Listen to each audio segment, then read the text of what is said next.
Boa tarde a todos e todas. Meu nome é Breno Augusto da Costa.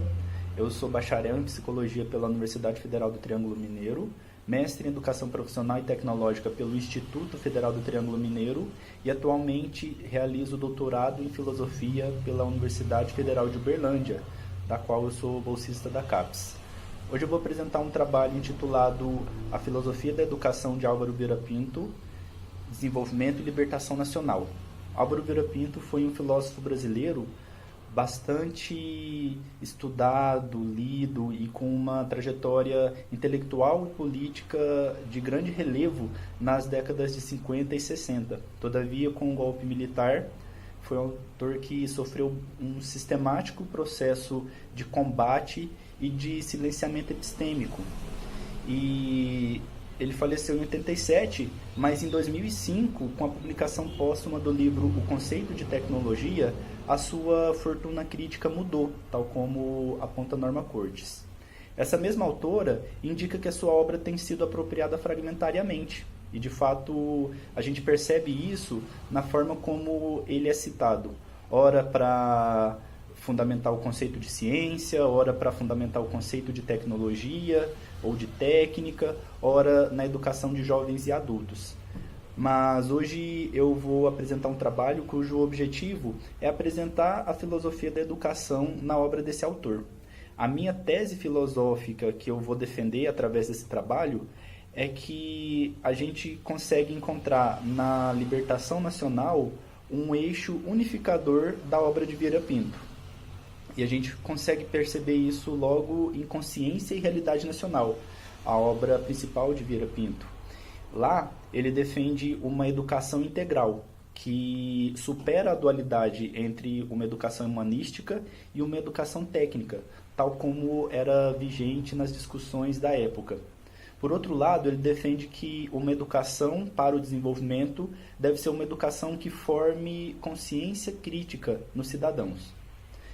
E depois do exílio, na época da sua transição, ele elabora uma obra chamada Ciência e Existência. Lá, ele defende uma filosofia da educação mais voltada para a formação de cientistas, para a formação de técnicos. A ideia dele é trabalhar a formação crítica dos cientistas. Então, ele elabora um quadro conceitual, um quadro argumentativo que fundamenta de maneira filosófica e conceitual a formação de cientistas que colaborem para a libertação nacional dos países do sul global, ou seja, dos países subdesenvolvidos. E na fase final de sua obra, nós percebemos que há uma grande vinculação entre as preocupações educacionais e a filosofia da tecnologia.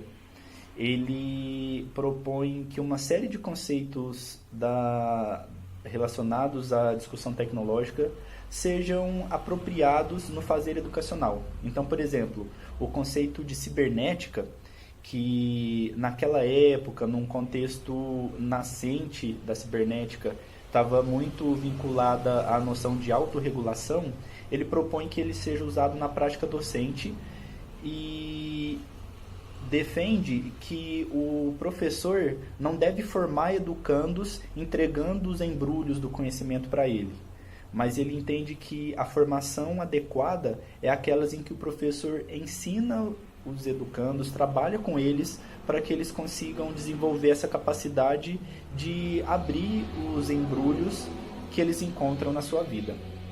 E nesse sentido, a cibernética no processo educacional estaria relacionado ao processo avaliador do docente, de conseguir apreender esse processo consciencial do educando.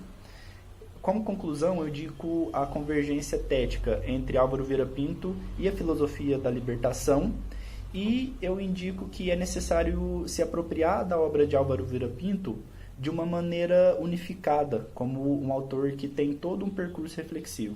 E por fim, eu sugiro a continuidade conceitual na sua obra, sendo que o desenvolvimento nacional libertador é um dos eixos essenciais. Muito obrigado a todos e todas pela gentil atenção.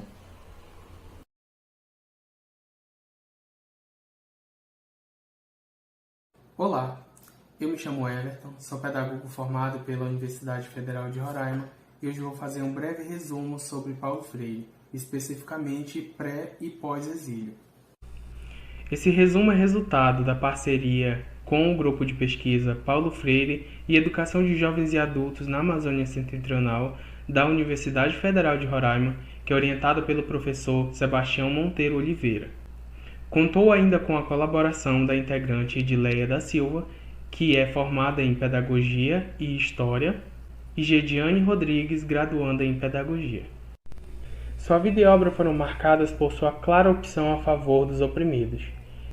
Talvez daí tenha vindo sua grande indignação contra as injustiças e o seu claro desejo de transformação da sociedade, que, segundo ele, deveria ser menos discriminatória, desigual e menos autoritária. Importante destacar que Freire foi um dos fundadores do movimento Cultura Popular em Recife, onde trabalhou ao lado de intelectuais e do povo para a inserção crítica e transformadora das classes oprimidas na sociedade brasileira a partir da cultura popular.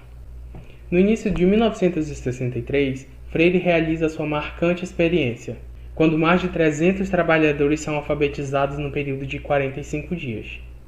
A convite do ministro da Educação do governo João Goulart, Freire coordenou no Brasil o programa de alfabetização, usando o método criado por ele, que deveria garantir 5 milhões de adultos possíveis eleitores na próxima eleição.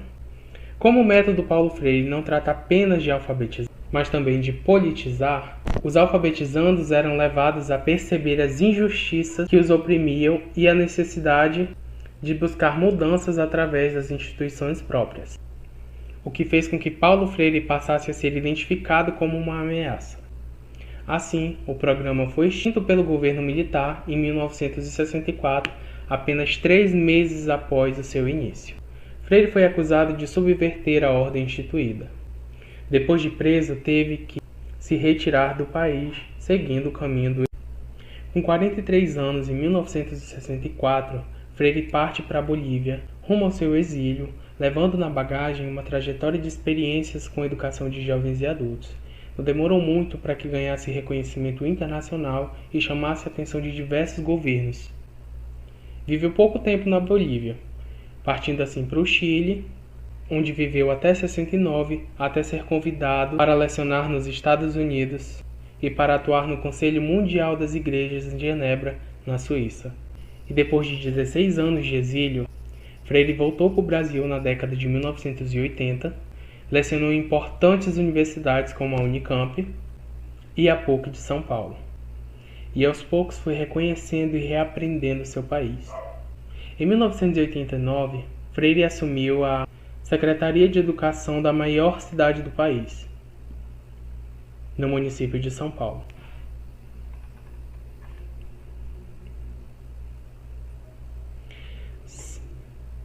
Seu mandato teve como marca a recuperação salarial dos professores, a revisão curricular e a implantação de programas de alfabetização para jovens e adultos. Freire ganhou diversos prêmios no mundo inteiro como reconhecimento da relevância dos seus trabalhos para a educação. Em 1997, lançou seu último livro, Pedagogia da Autonomia, Saberes Necessários para a Prática Educativa. Em maio desse mesmo ano, vítima de um ataque do miocárdio, Freire faleceu. Quando o assunto é Paulo Freire, temos assunto para falar durante horas, mas infelizmente aqui o tempo é um pouquinho curto, então essa conversa vai ter que ficar para outro dia. Obrigado a todos por terem assistido. Fiquem agora com algumas frases do nosso querido Paulo Freire.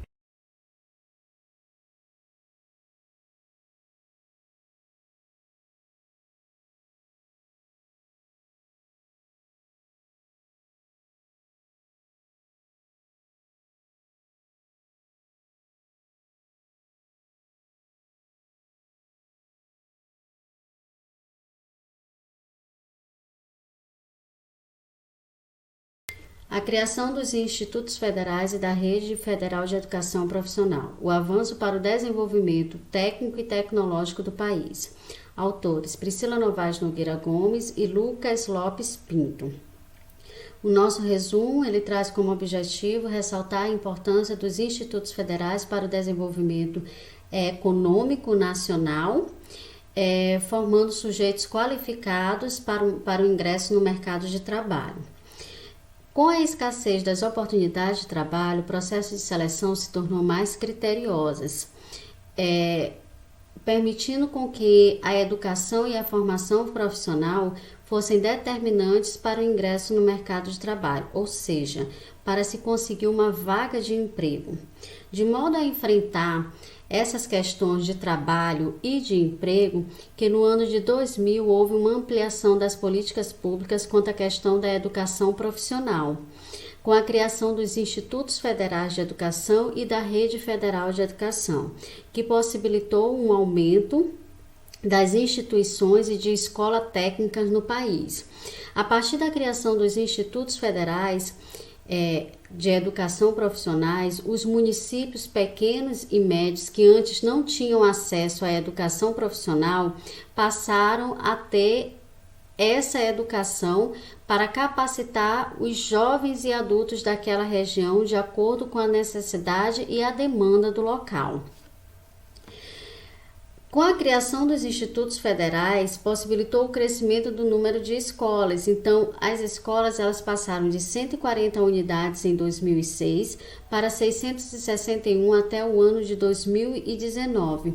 E essas escolas elas oferecem formação profissional de acordo com a demanda local em que essa instituição ela está inserida, atendendo o público jovem e adulto.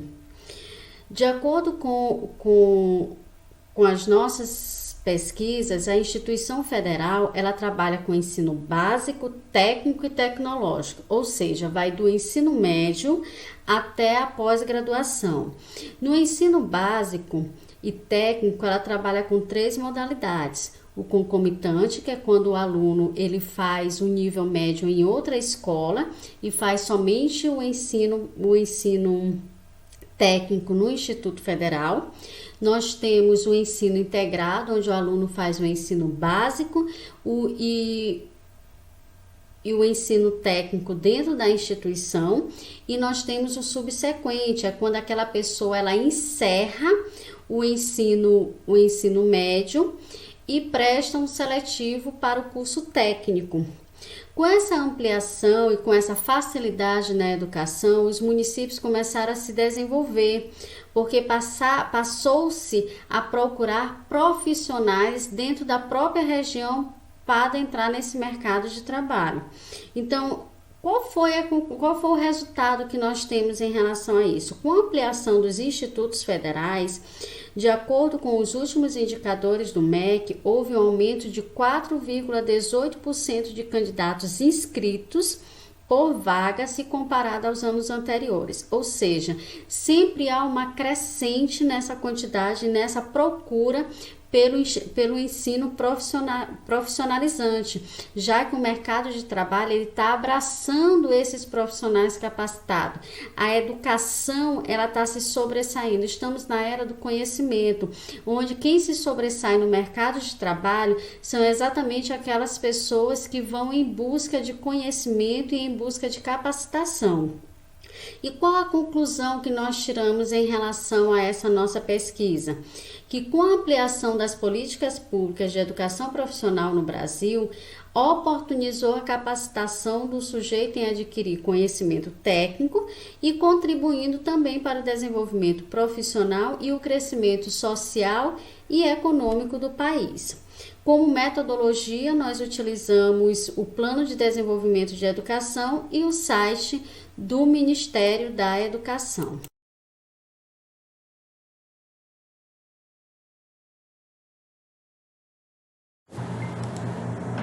Olá, eu me chamo Rosiana Barroso da Silva, sou discente do Programa de Pós-Graduação em Educação da UFRR, faço parte da linha de pesquisa 1, Formação de Professores e Práticas Educativas, sou orientanda da professora doutora Leila Adriana Bataglin, e o trabalho que eu trouxe para compartilhar com vocês hoje é um desdobramento da minha pesquisa de mestrado, que é intitulada como Curso Normal Regional Monteiro Lobato, a Feminização do Trabalho Docente em Roraima, de 1949 até 1964, em que nós vamos utilizar jornais que estavam em circulação no período, como o jornal Átomo e Boa Vista, para analisar como a mulher é percebida e também o papel social dessa mulher na sociedade enquanto mulher e também enquanto professora, profissional docente. Então, diante disso, nós fizemos um estado do conhecimento para fazer essa revisão bibliográfica e eu intitulei o Estado do Conhecimento como Estado do Conhecimento, um olhar sobre a feminização do trabalho docente no Brasil na última década. Pois é sabido que nos últimos anos têm crescido pesquisas que são denominadas estados da arte ou estado do conhecimento, que visam contribuir na identificação das discussões que estão sendo realizadas em determinados campos teóricos, e assim definindo como são constituídas as áreas do conhecimento. Então, esse tipo de estudo, ele trata-se de uma revisão bibliográfica pautada em uma estruturação que possibilita saber o teor dessas pesquisas que já foram realizadas sobre o tema definido pelo pesquisador. Então, sendo assim, o meu estado do conhecimento ele tem por objetivo fazer uma análise sobre as publicações que abordam a feminização do trabalho docente no Brasil nos últimos 10 anos. E para alcançar esse objetivo, nós utilizamos como metodologia a análise de conteúdo da Laurence Bardin, e em que na etapa 3, que é a categorização, nós utilizamos como categorias de análise feminização do trabalho docente, feminização da docência e feminização do magistério. E a partir disso foram incluídas apenas as pesquisas que estão disponíveis no catálogo de teses e dissertações da CAPES, que foram publicadas entre os anos de 2010 e 2020 e que poderiam estar ou na língua portuguesa, bem como na língua espanhola. E que também deveriam estar inseridas na grande área do conhecimento educação. Dessa forma, a gente conseguiu mapear, a partir desses descritores, 30 dissertações e 8 teses. Dessas, a gente escolheu 12 dissertações e 3 teses que se encaixavam com o meu objetivo da pesquisa. E aí, nesse estado do conhecimento, foi possível observar que nas pesquisas existiam tendências teóricas para explicar o fenômeno da feminização do trabalho docente. E assim, para o melhor entendimento do leitor, nós definimos essas tendências em núcleos, que são 3. O primeiro núcleo é o em que o processo ele é explicado a partir das mudanças analisadas no imaginário e nas representações sociais sobre o que era ser mulher e que afetavam diretamente o papel da mulher naquela sociedade. No segundo núcleo, a explicação do fato histórico ela foi dada a partir do aumento do número de escolas, que também aumentou o número das meninas que entraram nas escolas e também das mulheres que passaram a exercer a profissão docente. Já o terceiro núcleo, essa explicação é dada a partir de quando as mulheres foram percebidas como agentes históricas que protagonizaram a luta pela inserção no mercado de trabalho e que isso se deu através das funções que estavam ligadas à maternidade, que seria possível conciliar as funções domésticas juntamente com as funções trabalhistas, como era o caso da docência.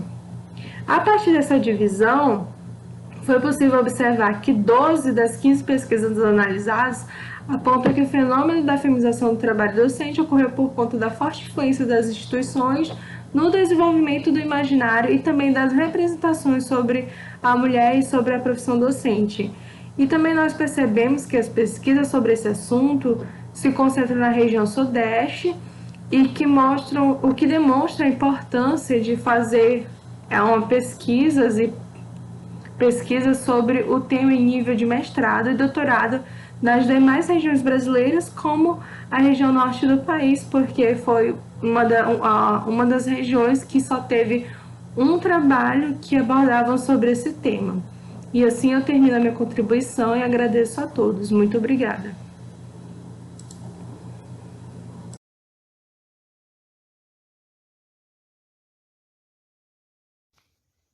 Olá, pessoal. Meu nome é Stephanie Sabrini, sou professora alfabetizadora da Rede Estadual de Ensino de Montes Claros, Minas Gerais, e pesquisadora no campo da História da Educação. O título do nosso trabalho é o Ensino Secundário em Montes Claros, entre discursos e representações da imprensa, de 1878 a 1960.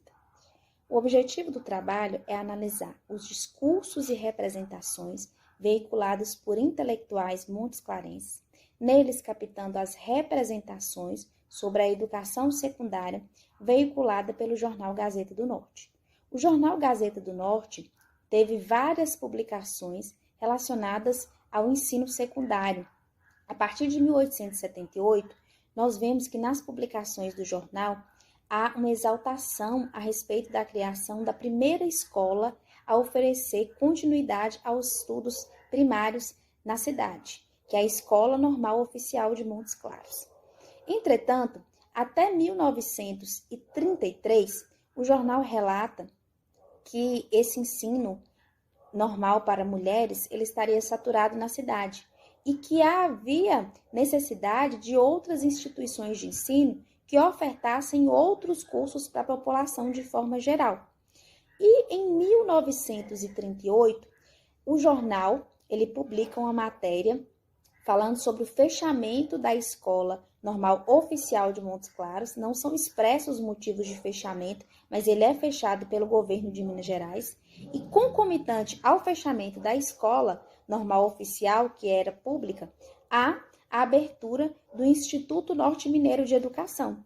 O jornal tece bastante elogios para a iniciativa privada da criação desse educandário, que oferecia a modalidade de ensino secundário na cidade e via a necessidade de ofertar cursos que dessem continuidade aos estudos primários dos jovens e adolescentes da cidade.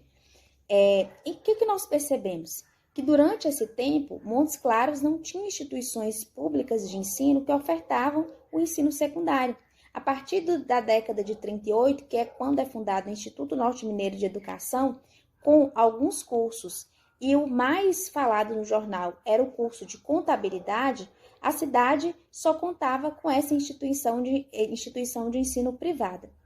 O jornal, a partir da década de 50, relata que na inauguração o Instituto recebeu 227 matrículas e que ao longo desse tempo havia uma descontinuidade desses estudantes na formatura, que eram formados estudantes escassos, né? De 227 matrículas que ele recebeu no seu início, foram cada vez menos essas matrículas ao longo do tempo.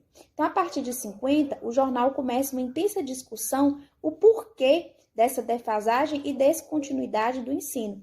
Eles relatam que há uma falta de qualidade do ensino, porque a cidade só oferece uma modalidade de ensino, que é o curso de contabilidade, que faltava aperfeiçoamento dos professores através do CADES, que era a Companhia de Aperfeiçoamento e Desenvolvimento do Ensino Secundário no país, para que os professores pudessem ofertar outros cursos, além do de contabilidade na cidade. Havia uma falta de qualidade na estrutura do prédio onde era ofertado esse ensino, e também a questão da monetária, que nem toda a cidade ela poderia pagar pelo valor que o até então proprietário João Luiz de Almeida impunha.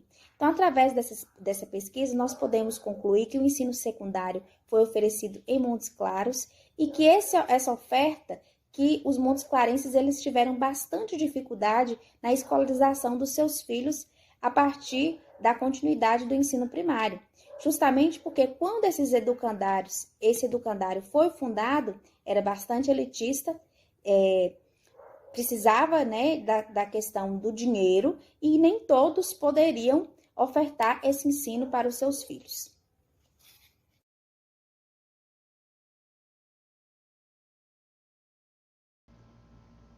Meus cumprimentos a todos. Sou Janguila de Anacleto dos Reis, acadêmica do curso de Pedagogia, e apresento o resumo do trabalho Educação Popular nas Escolas Públicas Brasileiras, 20 anos de pesquisas publicadas na Amped, o qual tem como coautor o professor doutor Pedro Menin.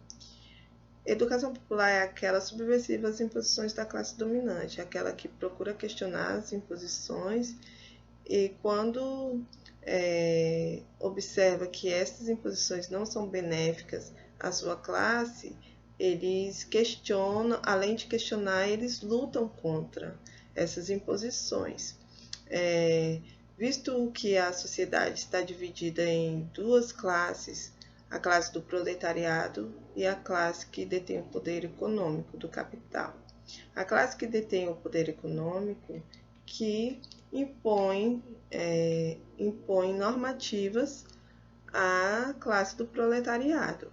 Um exemplo disto é a BNC, assunto que está sendo debatido por alguns profissionais de educação, o qual vai mudar a grade curricular e a formação dos profissionais de pedagogia. O objetivo desse trabalho foi estudar a educação popular nas escolas públicas brasileiras. Nosso problema da pesquisa foi observar como a ANPED, Associação Nacional de Pós-Graduação em Pesquisa, concebe a educação popular brasileira. Qual a relevância esta associação dá a esta temática? Como metodologia, nós utilizamos a metodologia bibliográfica, a qual nos permitiu pesquisar os 47 trabalhos relacionados a esta temática. Esse total de trabalhos foi encontrado a partir de uma pesquisa que ocorreu em todos os GTs da plataforma digital da associação do ano de 1998 a 2019. E 47 foi o total de trabalhos encontrados. Esses trabalhos estão expostos de forma facilmente identificáveis. O que nos possibilitou fazer isso foi a análise de conteúdos de Bardan, que nos possibilitou apresentar esses trabalhos em categorias analíticas facilmente identificáveis, como o ano, o grupo de trabalho que ele está presente, o autor, o título do trabalho, metodologia, objetivo, conclusão. A partir disto, nós utilizamos a abordagem do tipo qualitativa, que nos possibilitou apresentar os resultados dessas pesquisas. A maioria dos autores vai dizer que a educação popular é uma educação de qualidade que visa a justiça social e a emancipação do aluno. Outros autores vão dizer que o diálogo é a principal ferramenta desta educação. E outros vão dizer que a educação popular não está efetivada nas escolas públicas brasileiras. Diante disso, seguimos aos resultados. Em relação à ANPED, não só pela quantidade de trabalhos apresentados, mas também como a forma que essa temática aparece nos trabalhos, em todos os 47 trabalhos, analisamos que a associação dá relevância a essa temática. Já em relação à educação popular nas escolas públicas brasileiras, diante do exposto, o qual alguns autores vão dizer que ela não está presente, outros vão propor a educação popular para as escolas públicas, e em relação à educação popular nas escolas públicas, outros vão silenciar. Constatamos que ela não faz parte da educação das escolas públicas brasileiras e propomos que, se estudada com mais afinco, talvez possa vir a fazer parte deste cenário escolar nacional. Obrigada a todos. Termino aqui minha fala.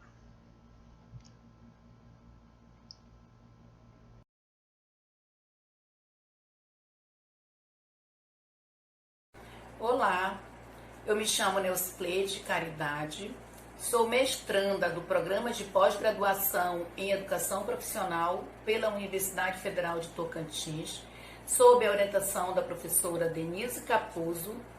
Hoje iremos apresentar um trabalho intitulado Práticas Representativas da Educação de Surdos na História, da Antiguidade à Contemporaneidade, que é um recorte da pesquisa que eu desenvolvo no mestrado. Este trabalho tem por objetivo conhecer, compreender e retratar as práticas pedagógicas desde a Idade Antiga à Contemporaneidade e contribuir no ensino das pessoas surdas.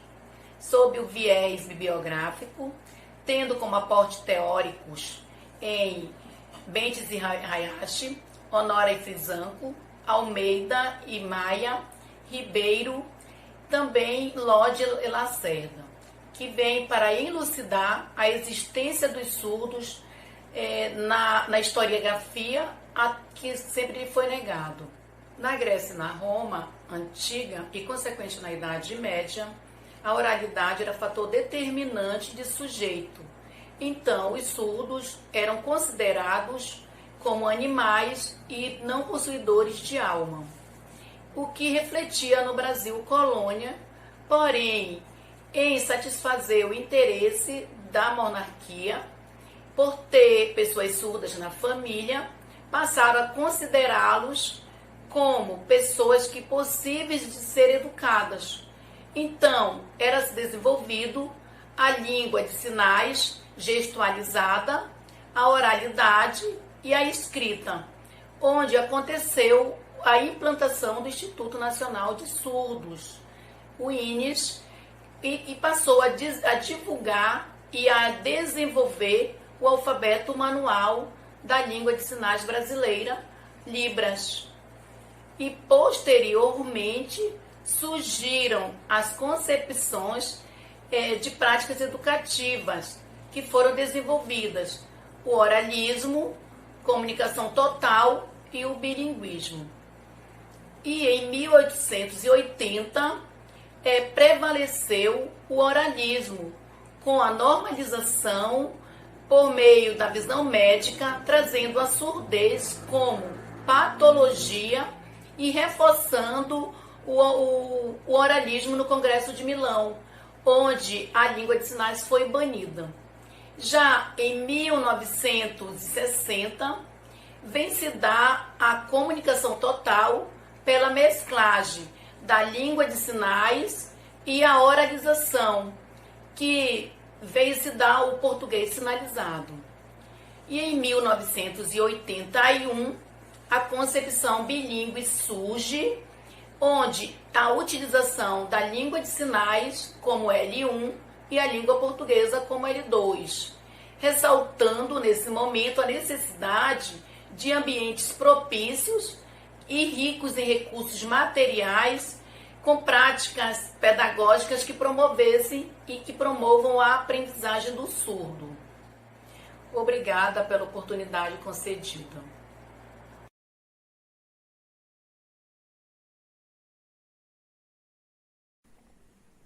Olá, meu nome é Marcelo Amaral, sou professor de arte aqui em Itaguaí, Rio de Janeiro, onde resido.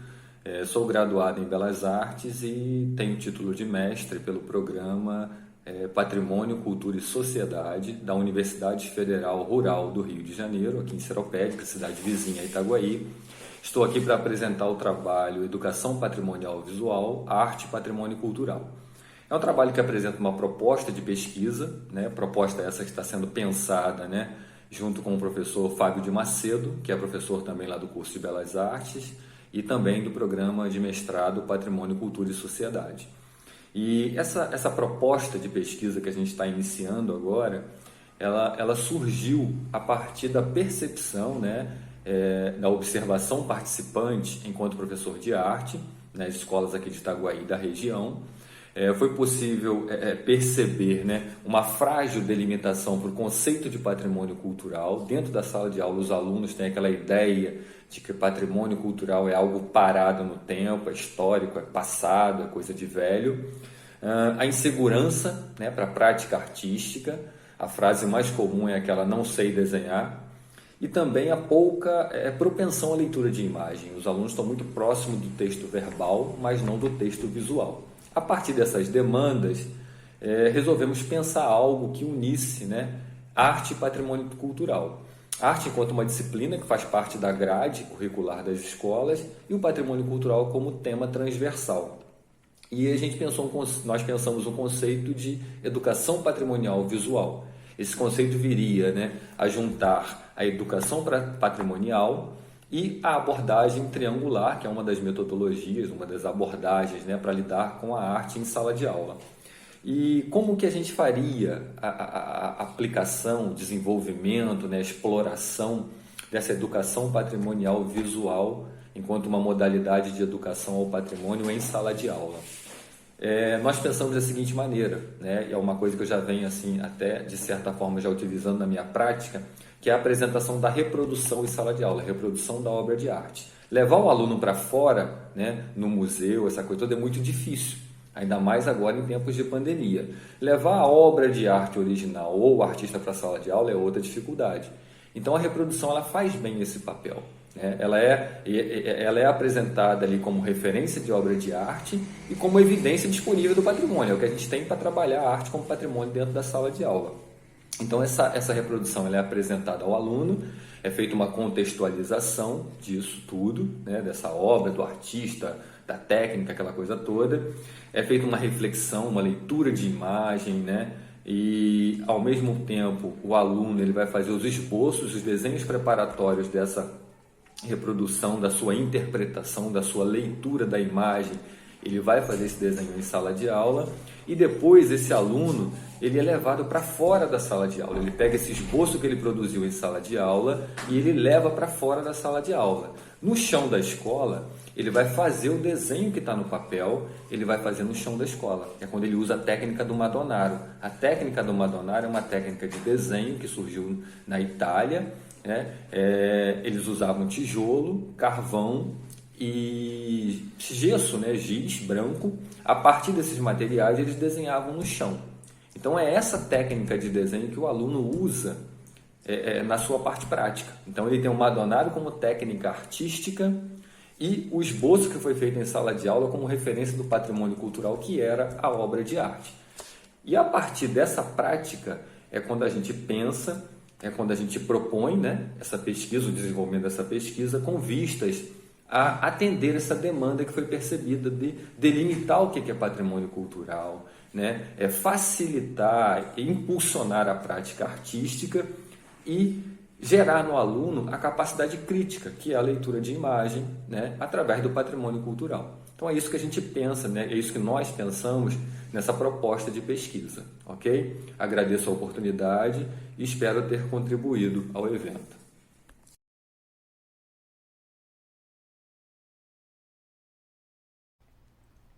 Olá, boa tarde, me chamo Leonardo Câmara e vou falar um pouco sobre o resumo que foi submetido aqui para o seminário de pós-graduação em educação da Universidade Federal de Roraima. Bom, esse resumo ele é o fragmento de uma pesquisa e essa pesquisa entrou na temática, né, da história da educação entre práticas e representações. O resumo tem como título Educação Física, a História e a Formação de Professores em Roraima e tem como autores eu, Leonardo Sobrinho Câmara e o João Henrique da Silva. Bom, esse resumo ele traz os primeiros registros da educação no estado de Roraima, desde o início da história da educação até a implantação do nível superior, assim como a implantação do curso para a formação de professores de educação física. O resumo é feito de uma pesquisa que trata-se de uma revisão bibliográfica dentro das temáticas da história da educação em Roraima e também da educação física em Roraima, e teve como principal objetivo compreender o processo histórico da educação aqui no estado de Roraima. O resumo traz que os primeiros registros de educação aqui em Roraima, eles foram junto com o surgimento de Boa Vista, com a história de Boa Vista. A educação ela surge aqui no estado como uma atividade missionária. Essa atividade missionária ela traz a educação formal a partir da catequização dos índios, ou seja, a educação ela era muito confundida com o serviço religioso e vice-versa. Só que esses serviços religiosos tinham como objetivo missões catequizadoras para o ensino da língua portuguesa para os indígenas. Dessa forma, era possível continuar com o processo de ocupação de terras.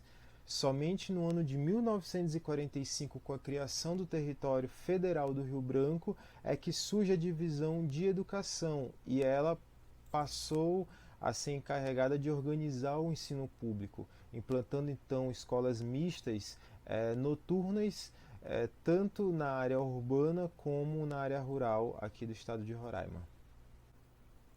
Apesar da criação dessas escolas a partir do ano de 1945, foi somente em 1988, com a consolidação no território federal de Roraima, é que vieram investimentos para a construção de novas escolas. Apesar disso, desde a década de 40 já existiam escolas para a formação de professores, como exemplo do curso normal regional, que perdurou de 1940 até 1964 e era responsável por prover a necessidade de professores aqui da Escola Pública de Roraima. A partir do ano de 1970, iniciou-se a história da educação física em Roraima, com a formação de professores através do projeto Rondon. Esse projeto que foi o primeiro curso em capacitação aqui no estado de Roraima e foi destinado a atletas e ex-atletas que desejavam lecionar a disciplina dentro das escolas. O projeto Rondon foi ministrado por profissionais que vieram da Universidade de Santa Maria, do Rio Grande do Sul, e a partir dessa capacitação, a educação física tornou-se um componente curricular obrigatório nas escolas de Roraima. A partir da década de 80, foram incentivados convênios pelo governo para a formação dos professores fora do estado. A maioria dessa formação aconteceu na Universidade do Pará, com a licenciatura curta em Educação Física. Entre a década de 80 e 90, a Universidade do Amazonas passou a oferecer complementação para quem tinha essa licenciatura curta e também a ofertar o vestibular e licenciatura plena em Educação Física. No ano de 1990, se formaram os primeiros professores de nível superior de educação física do território de Roraima. A partir do ano de 1994, com a criação da Escola Técnica Federal de Roraima, surgiu o Magistério em Educação Física, que era um curso de nível técnico. A partir do ano de 2002, com a passagem da Escola Técnica Federal de Roraima para o Cefet, esse curso passou a ser de nível superior, a licenciatura plena em Educação Física. Atualmente, o Cefet passou a ser o Instituto Federal de Roraima e oferece a licenciatura em Educação Física. No ano de 2006, a UER passou também a oferecer o curso de licenciatura em Educação Física. Dessa forma, atualmente, no estado de Roraima, possuímos 2 universidades públicas que oferecem o curso de licenciatura em Educação Física, que são elas o Instituto Federal de Roraima e a Universidade Estadual. Então, a partir dessa breve fala, a gente percebe que o processo de implementação no sistema escolar e a criação dos institutos, ele foi consolidado somente a partir da passagem do território para o Estado e possibilitou dessa forma condições necessárias para o desenvolvimento da educação aqui dentro do Estado de Roraima, desde a expansão do ensino, das escolas pelo Estado até escolas de formação profissional, de licenciaturas para a formação de professores e mais especificamente nesse resumo para professores de educação física.